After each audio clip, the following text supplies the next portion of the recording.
Avant de parler de votre enlèvement et de votre libération, il y a cette information qui pourrait faire l'effet d'une bombe. Vous dites en effet que vous détenez des preuves selon lesquelles ce sont les rebelles eux-mêmes et pas le régime de Bachar el-Assad qui ont utilisé des armes chimiques le 21 août dernier. C'est bien ça?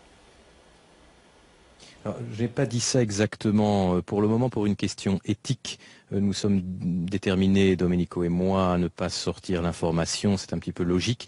En Italie, Domenico doit d'abord passer par la magistrature avant de pouvoir développer ce que nous avons vu sur place.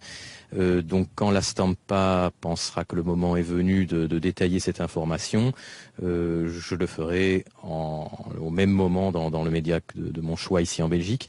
Cela étant dit, effectivement, c'est un devoir moral que nous avons, Domenico et moi, de le dire.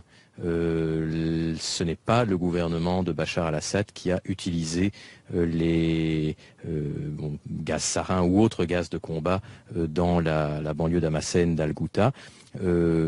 Ça, nous en sommes certains suite à une conversation que nous avons surprise. Et même s'il m'en coûte de le dire, parce que depuis mai 2012, je soutiens férocement l'armée syrienne libre dans sa juste lutte pour la démocratie. Vous avez conscience, Pierre Piccina, que c'est un pavé dans la mare qui va à l'encontre des combats qui sont menés pour l'instant par plusieurs pays, comme les États-Unis ou la France, qui souhaitent engager des frappes contre le régime de Damas? Alors, c'est effectivement quelque chose qui nous a posé problème dès que nous avons été mis au courant de cette réalité.